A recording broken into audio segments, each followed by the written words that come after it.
میں یہ بارہا پڑھا کہ حضرت سلیمان علیہ السلام نے کتنے میل دور سے چیونٹی کی آواز کو سنا بھی اور اس کے مفہوم کو جو وہ کہہ رہی تھی سمجھا بھی، تو یہ صلاحیت ان کو عطا کی گئی۔ اللہ اکبر۔ تو اس طرح جنت کے اندر اہل جنت مجرمین کو دیکھ رہے ہوں گے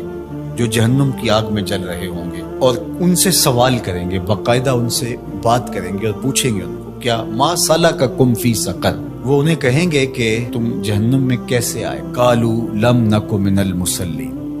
وہ کہیں گے ہم نماز نہیں پڑھتے تھے، نماز نہ پڑھنے کا سبب ہوا کہ آج ہم جہنم کا ایندھن بنے۔ ولم نک نطعم المسکین، اور ہم مسکینوں کو کھانا نہیں کھلایا کرتے تھے۔ عبادات یہ اللہ کا حق ہے جو بندے کے اوپر لازم ہے، اور ہم نمازوں کی کثرت اور دیگر اعمال خیر کی بجا آوری سے اپنے معاشرے کے دکھی، لاچار اور مجبور لوگوں سے اپنی نظریں نہیں ہٹا سکتے کہ ہم تو میاں پنج گانا نماز پڑھتے ہیں، کسی کو دکھ نہیں دیتے، اذیت نہیں پہنچاتے، تکلیف نہیں پہنچاتے، کافی ہمارے لیے۔ تو وہ کہیں گے ہم نماز نہیں پڑھتے تھے اور مسکینوں کو کھانا نہیں کھلاتے تھے۔ چلو یہ تو نماز بھی نہیں پڑھتے تھے، یہ ان کا ایک جرم،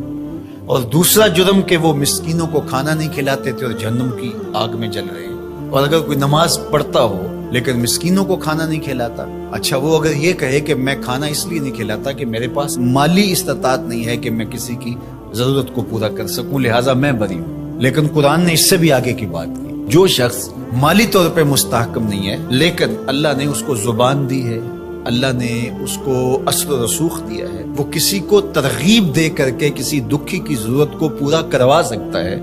اور وہ کہے کہ جناب میری یہ ذمہ داری میں شامل نہیں ہے، تو قرآن نے اس کی بھی مذمت کی۔ وَلَا يَحُضُّ عَلَىٰ طَعَامِ الْمِسْكِينِ، فرمایا کہ یہ مسکینوں کو کھانا کھلانے کی ترغیب نہیں دیتا، اس کو چاہیے تھا کہ وہ امراء کو اس کی ترغیب دیتا اور غرباء کی طرف ان کو متوجہ کرتا، تو اس کا یہ عمل بھی صدقہ قرار پاتا اور اس کا یہ عمل بھی اللہ کی رضا کا سبب اور ذریعہ ہوتا، اور وہ کہتا ٹھیک ہے یہ تڑپتے رہے، میں کیا کر سکتا ہوں، اور میں ان کے لیے کسی کو ترغیب ہی کیوں دوں۔ تو اس کی بھی مذمت کی گئی، اور ایسے نمازیوں کو کہا کہ وہ اپنی نمازیں دکھاوے کی نمازیں پڑھ رہے ہیں، انہیں نماز کے فلسفے سے ہی آگہی نہیں آئی۔ اگر ان کے دل میں گداز پیدا نہیں ہوا، ان کے دل میں نرمی پیدا نہیں ہوئی، معاشرے کے کمزور، پسے ہوئے، لاچار، مجبور، اراملہ، مساکین، یتیماں کی مدد کے لیے ان کے اندر یہ جذبات پیدا نہیں ہوئے، تو وہ تہجد پڑھیں، وہ سجدے کریں، وہ لمبی قرات کریں، لمبی نمازیں پڑھیں، تو کہا کہ وہ اپنی نماز کے فلسفے سے ہی آگاہ نہیں ہوئے۔ نماز کا عملی نتیجہ یہ تھا کہ وہ ضرورت مندوں کی ضرورت کو پورا کرتے، ان کے پاس اگر مالی استطاعت ہے تو اللہ کے دیے ہوئے اس مال سے، اور اگر وہ مالی استطاعت نہیں رکھتے تو اللہ نے ان کو جو دیگر صلاحیتیں بخشی ہیں ان سے وہ تحریص دلاتے، ان سے وہ ترغیب دیتے، اور ان کے کہنے سے کسی دکھی، لاچار، مجبور کی ضرورت پوری ہو جاتی، تو یہ ان کو کرنا چاہیے تھا۔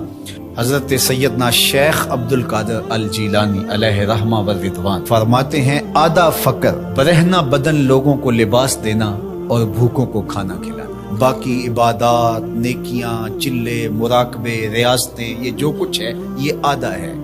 صرف آدھا فقر بھوکوں کو، لاچاروں کو کھانا کھلانا ہے، لوگوں کی ضرورتوں